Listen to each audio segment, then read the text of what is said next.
Okay, homebuyers, the day has finally come. Starting on August 17th, the way that you go about purchasing a home in both Orange County as well as the rest of the United States is about to dramatically change. So are you actually going to have to start paying a professional real estate agent to be able to help you purchase a home?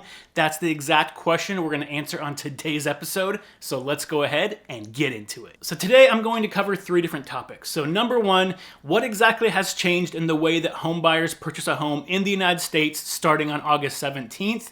Number two, how exactly should homebuyers navigate these new changes? And then number three, what are the actual chances that homebuyers are going to have to come out of pocket to be able to use a professional real estate agent when they go to purchase a home? So let's go ahead and start with all the changes that have happened. Now you can find 1,000 different articles that go into much more detail about why all these changes are happening in the lawsuit with the National Association of Realtors. However, today I'm going just to sum it up for you and give you exactly what you need to know when you go to purchase a home. So before August 17th, the way the home buying process worked is that when a seller wanted to sell a home, they'd contact a listing agent. Between the seller and the listing agent, they would come up with some set commission rate that the listing agent was going to get, and then the listing agent would split that with the buyer's agent in most cases. And on top of that, they are allowed to advertise exactly what that percentage would be. And so that way, before anybody even placed an offer on the home, the buyers already knew what the buyer's agent was going to get to represent them in purchasing that home. There is no negotiations involved in most cases. However, starting on August 17th, the new rules basically say that it's no longer allowed for selling agents to put in the MLS what the seller is willing to compensate the buyer's agent for. So it's all going to be blank. There's going to be nothing there. And what a buyer is going to have to do is basically submit an offer to the seller. And on top of that, they're going to have to ask for closing cost credit so they can use that closing cost to help pay for the real estate agent that's helping them through the transaction.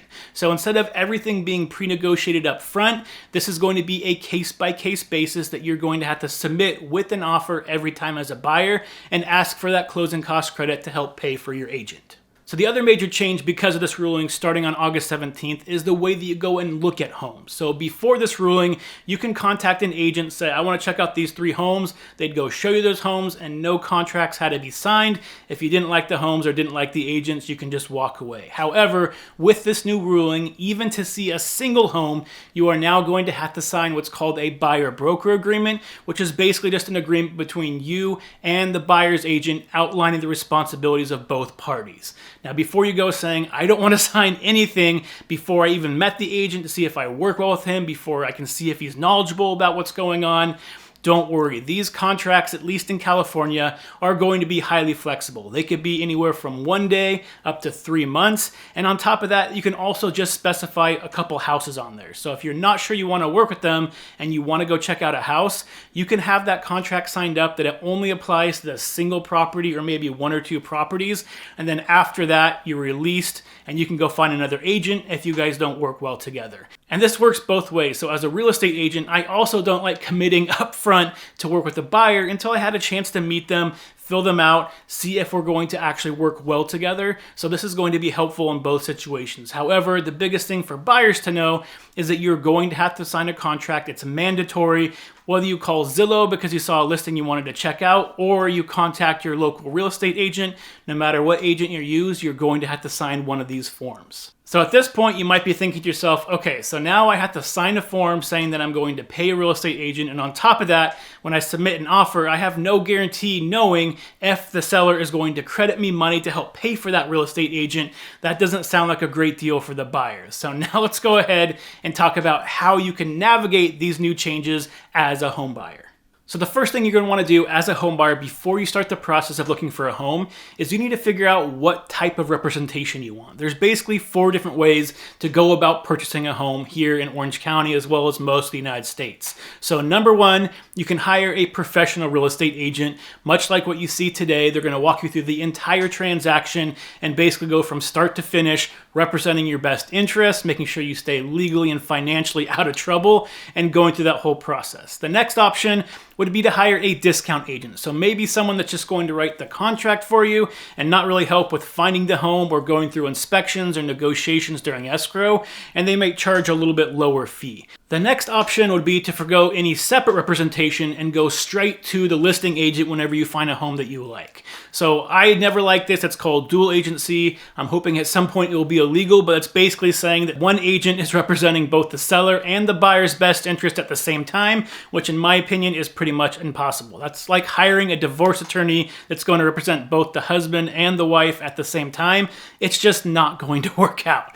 And then number 4 would be to represent yourself. That's always been an option. You can do that if you want to. Obviously, it's not something that I would recommend because of the legal as well as financial ramifications of such a large purchase, but it's always an option to do so. So let's say you talked about the different options and you decided that you wanted the representation that was exclusive by either a professional real estate agent or maybe even a discount real estate agent. The next thing that you have to understand as a buyer is that timelines have shifted when it comes to looking for a home. So no longer are you able to wake up one Saturday morning and say, you know what, today I want to go look for homes. So you call the agent from one of the ads you got in a mailer, or maybe you saw a button on Redfin that said set up a showing.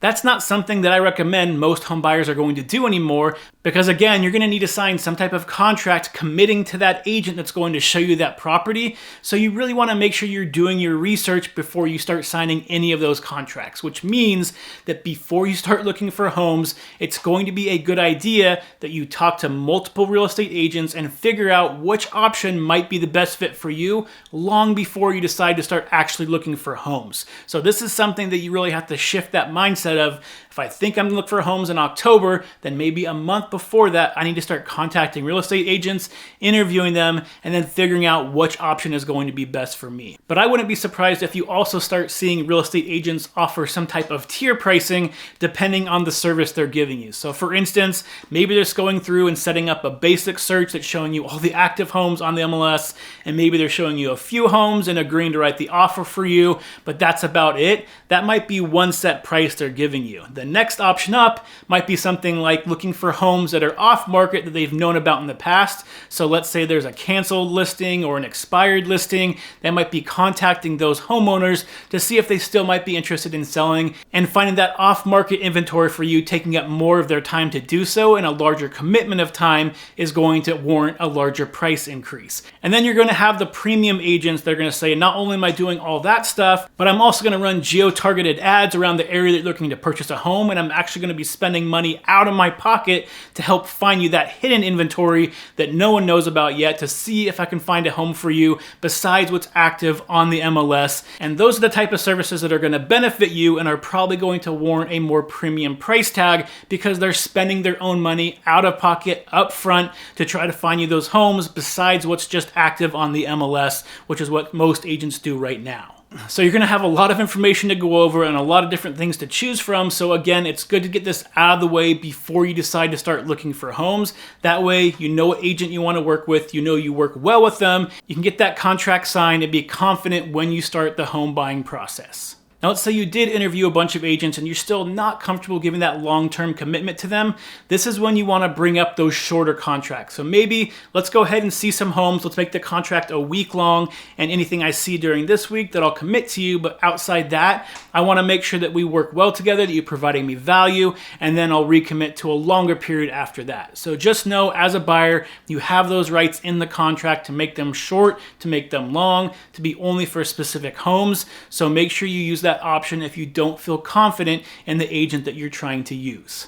The last thing that you should know as a buyer that's navigating this new market is understand that yes, the seller is no longer allowed to put into the MLS exactly what they're offering to the buyer's agent. However, they are allowed to say whether or not they would at least consider compensating the buyer some closing costs if they submitted the right offer. So you'll be able to understand up front if the seller's at least open to some type of negotiation with that. And on top of that, if they don't indicate that, you can always have your agent call the listing agent and find that information out as well. So there's nothing that says that the buyer's agent can't call the listing agent and ask if the seller is willing to provide some type of closing cost credit if they submit an offer. That is completely legal under these new rules. So there are ways to figure out up front if there's a good chance you're going to be able to get some type of compensation to help pay for your real estate agent before you even place the offer. So speaking of seller closing cost credit to the buyer, let's go ahead and move on to the final topic that I want to discuss, and that is, what is the likelihood that the seller is going to compensate the buyer to help pay for an agent?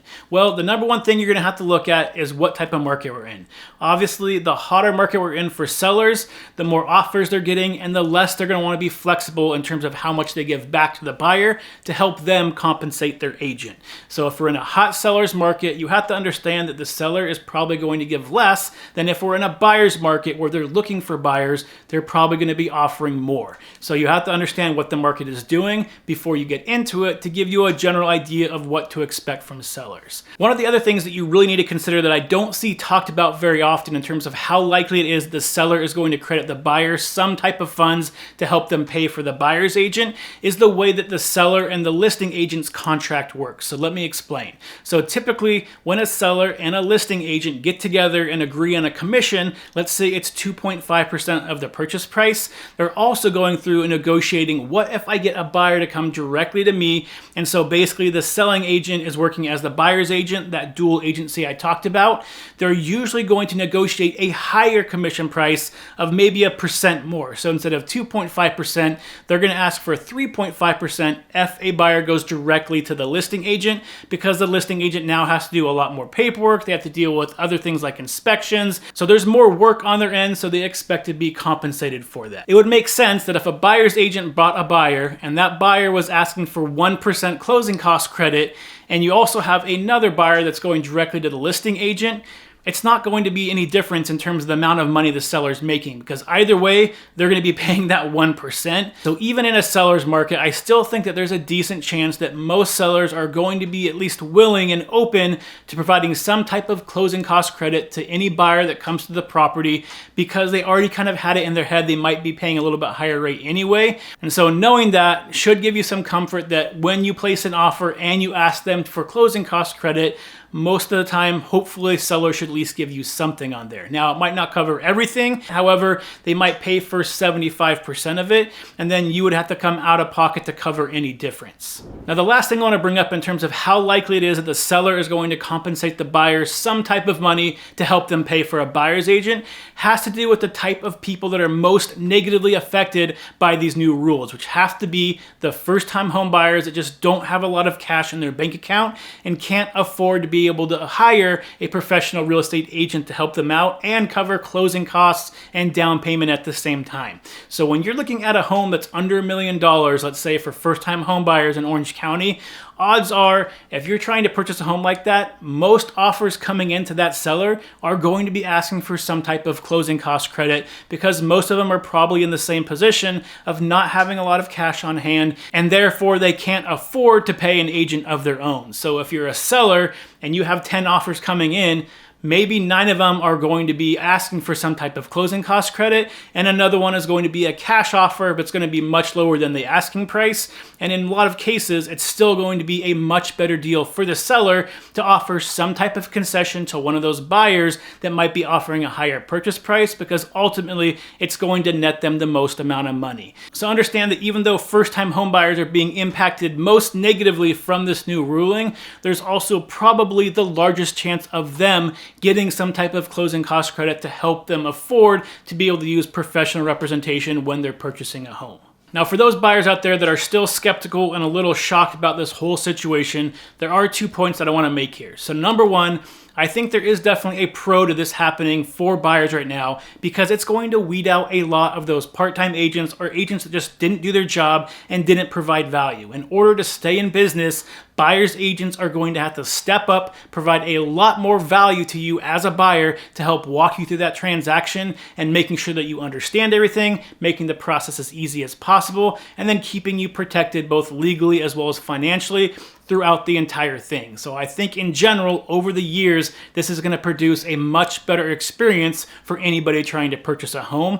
And the other thing you have to remember is that if you're working with a great agent, you're going to be able to still see every home that you want to see. You're going to be able to place a great offer on those homes that you like and basically ask for the things that you need to be able to comfortably close on that home. And then the seller is going to respond to that with the terms and a counteroffer, and you and the agent are going to be able to go through that. And again, if you're working with a good agent that's honest, they're going to go through all the financials and say, okay, based on what the seller told me, this is how much you're going to be paying in closing costs. Are you comfortable with that or not? So you're going to have all the information at your fingertips. You're going to be able to make a smart decision when purchasing a home, and you're going to be able to find a great home for you and your family for the foreseeable future. Now, if you are thinking of buying a home and you want to get more information about how you can place a great competitive offer that has nothing to do with the price, make sure you check out this video right here where I go over all that information. And if you have any questions whatsoever about these changes or just the home buying process in general, feel free to see the description below, and I have a link where you can schedule a 15-minute discovery call and I can answer any specific questions you have.